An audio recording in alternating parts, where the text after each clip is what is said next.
A few years ago, I was renting a house in Northern California. The neighborhood was just outside the suburbs. It seemed like the perfect balance of having space and having nice neighbors close enough not to feel isolated. The area had no streetlights, so it was very dark at night, especially if there were clouds blocking the moonlight. It didn't bother me though. It made my little house feel even more quaint on dark nights. I got home from work one day in midwinter. It was a cloudy night, so pulling up to my house, I saw only what my headlights and front porch light illuminated. When I got out of my car, I caught a whiff of cigarette smoke.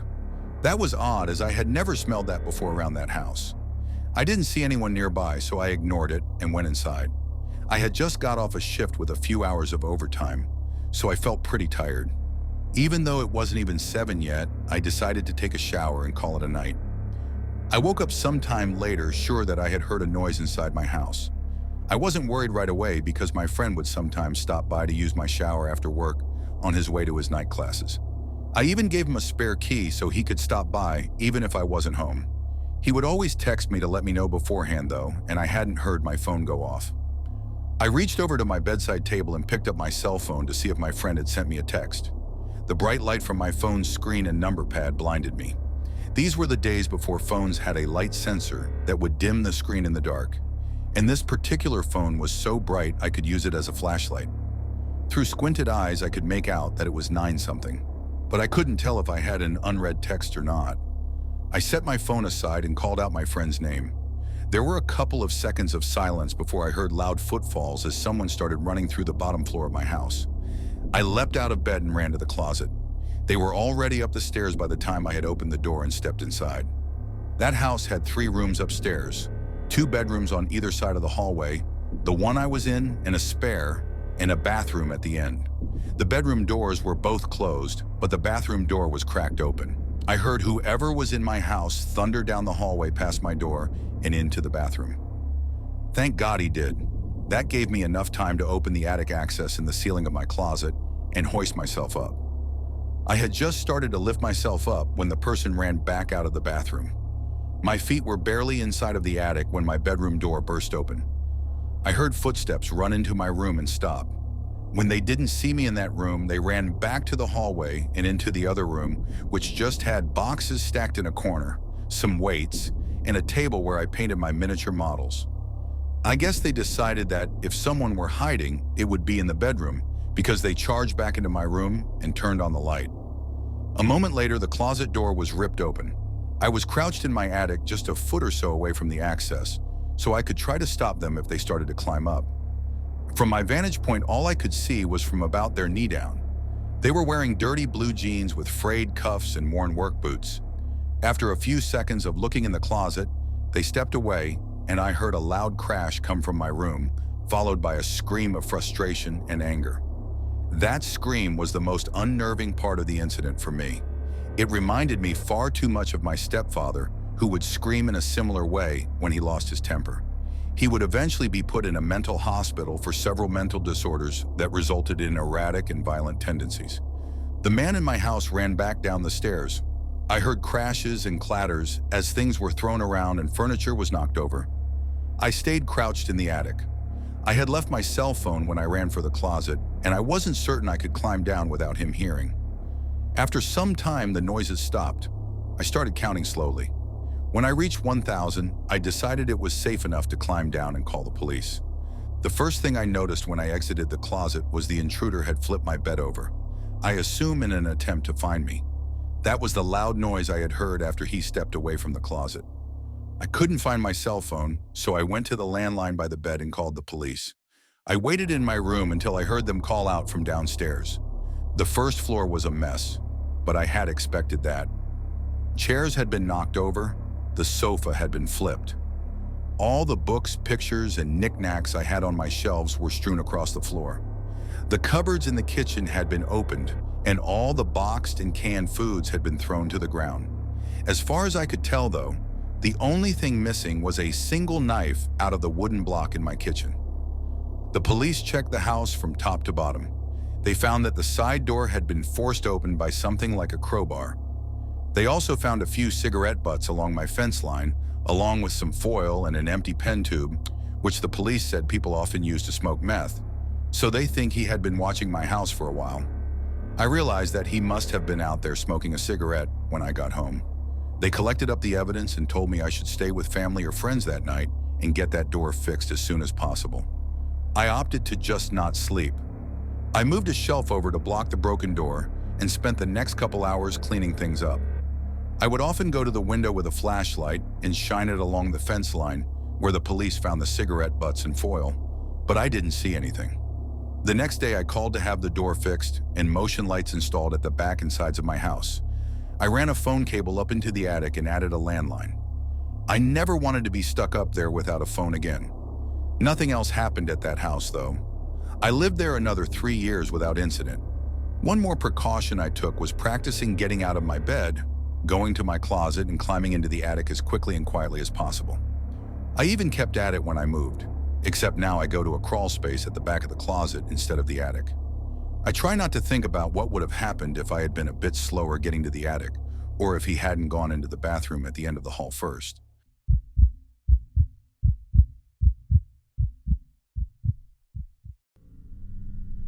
It was the middle of summer, and my parents had left for the weekend to go to our house in Cape Cod. It's about a 2-hour drive away, so it's no big deal for them to leave me alone for a few days. My mom had made some pulled pork and pasta for me to heat up to eat whenever, and I had some money if I wanted to order a pizza. Things were all good. The first night I was alone, I stayed up till 3 in the morning, playing Xbox, so I woke up really late the next day. I checked my phone when I woke up and saw it was a little past 1. I had made plans to play some street hockey with my friends at 3, so I threw myself out of bed and stumbled into the shower. I take long showers, so when my parents are gone, I go mental. I was in there for about 45 minutes on my phone scrolling through Reddit and Twitter and whatnot when I heard my front door open. The bathroom is directly up the stairs from the back door, and the thing is pretty loud when it opens and closes. I immediately froze since obviously I was supposed to be alone. I waited for about 2 minutes, ears trained in trying to hear anything else. Nothing. I figured it was just the wind, or maybe my parents were home early, so I turned off the shower, wrapped my towel around myself, and slowly walked down the stairs to check it out. So the stairs to the kitchen, where the back door is, are pretty tight and walled in, so it's essentially like walking down a tighter version of this, but replacing the rail with a wall. So I can't see into the kitchen when I walk down. Even though my house is old as shit and each step on the stairs makes a super loud creak, I still took my time and tried to be as quiet as possible. I probably took 45 seconds walking down all 12 of the stairs. So when I get to the second to last stair, right before I could see around the corner into the kitchen, I take a little breath to compose myself. In my mind, I knew I was being stupid. There obviously wasn't anything in the kitchen. There's no way I wouldn't have heard another noise, and there's no reason for them to still be in the kitchen even if there were burglars or something. After sort of mentally chastising myself for being such a wuss, I sort of chuckled to myself for being so stupid and just normally walked the last 2 stairs and turned the corner into the kitchen. Standing about 2 feet away from me in the middle of my kitchen is a man staring straight at me, perfectly still, with a massive smile across his face, just staring at me. The thing I remember most vividly wasn't his face or his smile, but his arms. They weren't just at his side. He held them in the strangest, most abnormal position I've ever seen. They were where one would normally hold their arms, but he had rotated them to the point where they were almost completely reversed, as well as lifting them up and a little behind himself. I don't know why I remember this so much, but it's just the most demonic, abnormal position I've ever seen. Honest to God, I think I almost had a heart attack right there. Looking back, I can realize how creepy this situation was. But in the moment, I just took a step towards him and punched him as hard as I could in the jaw, sort of half slapping, pushing him toward the ground. The second I connected, I beelined up the stairs, dropping my towel in the kitchen with my heart beating out of control. I sprinted into my room and locked the door behind me. I quickly put a chair up against the doorknob like you see in TV. Almost without thinking, I immediately called 911 and nearly in tears told the operator what happened. As I sat on the floor of my room, in practically the fetal position, staring at the door, praying that a cop would be here soon, I noticed the light coming from the gap between my door had stopped. The fucker was standing right outside of my door. There's no words to describe the feeling I had. I was paralyzed with fear, watching the shadow across the bottom of the door shift in tiny ways. I stayed balled up, staring at the gap, praying the man would go away for what seemed like an hour. All the while, the 911 operator was asking, "Hello? Sir, are you there? Hello?" I didn't want to make a noise, and even if I wanted to move my arms to bring the phone to my mouth, I don't think I could have. Eventually, the light returned to the gap, and I heard the faintest of footsteps, slowly creaking the wooden floorboards as he walked down the hall. It was silent for minutes as I just sat there curled up, unable to even speak. I heard banging on the front door and the sound of 2 officers entering my house.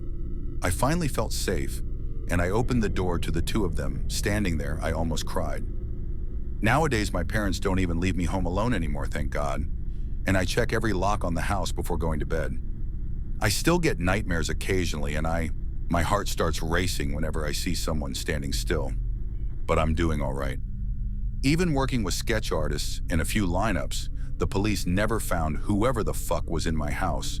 That sends shivers down my spine every time I look outside, half expecting to see him standing across the street smiling under a lamppost. I have no idea what he wanted or who he was, but regardless, let's not meet ever again.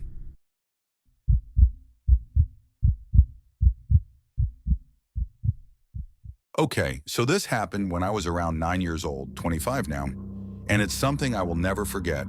It gives me goosebumps to this day. I live in a terraced house, 4 houses combined, and my neighbors and I each have our own little patio.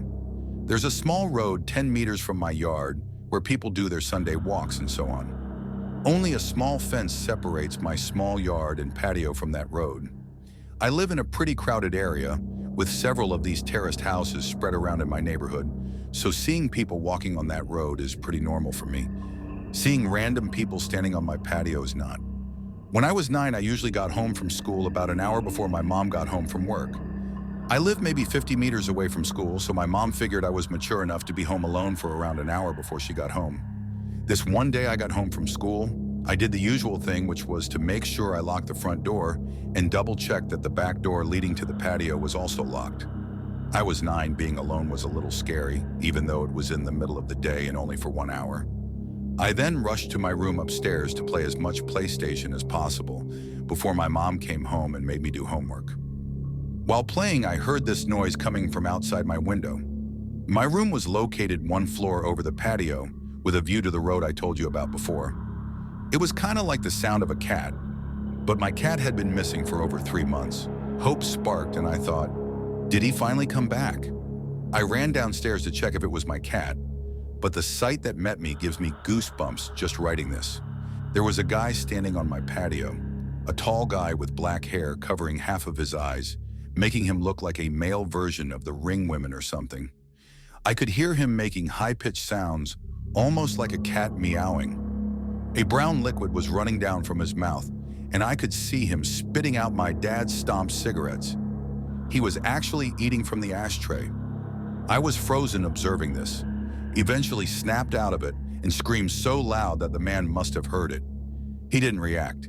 He kept on eating from the ashtray. I ran upstairs to my room, locked the door, and called my mom, who then called the cops. I've never been more terrified in my life. Laying in bed under my sheets, shivering with fear, as I hear these creepy, high-pitched noises from the guy eating cigarette stumps from the ashtray on my patio. I kind of blacked out for a moment, because the next thing I remember is the police arriving on the road by my yard. I hear them talking to the guy, saying stuff like, "What are you doing? Get over here or we will come down and arrest you," and so on. He didn't respond, but the high-pitched sounds was more frequent and louder. I decided to look through the window, feeling safe now that the cops were there. I could see 2 police officers standing by my fence, 1 man and a woman. I did not see the creepy man, however, because he was standing directly 1 story under me and my field of view. The police jumped the fence, and I remember hearing the creepy guy screaming louder than anything I've ever heard before. He charged the female police officer with full force, and he fucking knocked her out cold. The male officer then immediately tased the guy, leaving him shaking on the ground, screaming still. The policeman struggled to keep him on the ground while putting handcuffs on him, but eventually made it. After a while, he managed to wake up the female police officer, who seemed to be badly hurt. He called for backup and an ambulance, and then he sees me standing in the window above him. The expression on my face must have been something else, because he just looked at me and said, "I sure as hell hope you didn't see all that." I started to cry.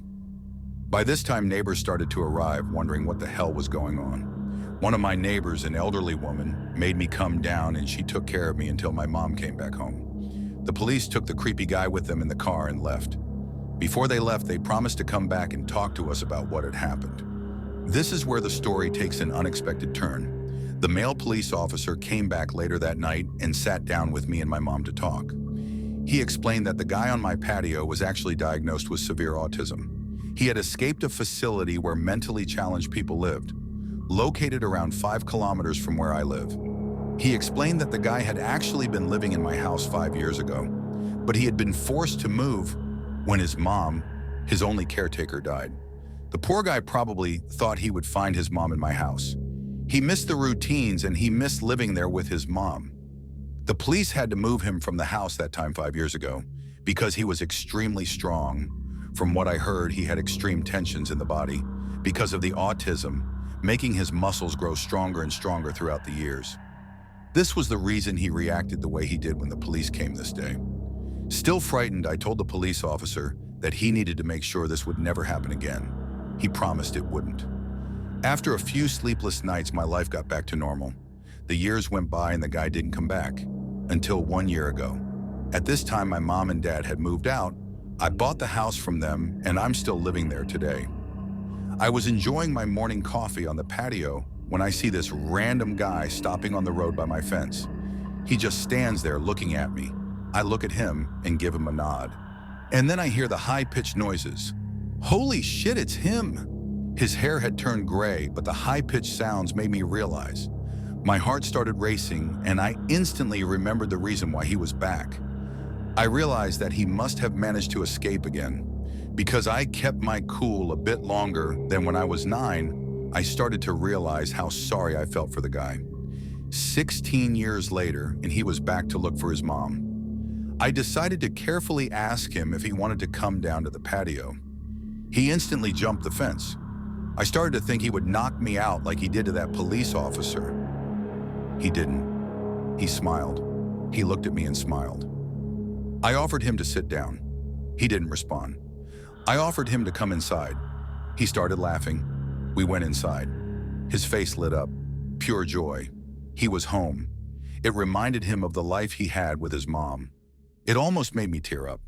All of a sudden, he sat down in my couch, turned on my TV, and switched directly to the cartoons. I observed him for a while. He was just completely focused on the cartoons.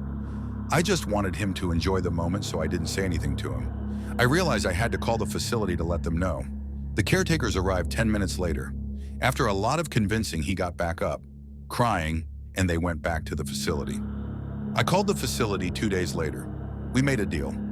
His name is Tom, and I now consider Tom my friend. Every Sunday from the day he returned, Tom and his caretakers visit me to watch cartoons. They say it's the highlight of his week. It makes my heart warm. Now, for several years, my thoughts were, let's not meet. The guy on my patio eating from the ashtray. Now my thoughts are, let's meet every Sunday to watch cartoons with my friend Tom.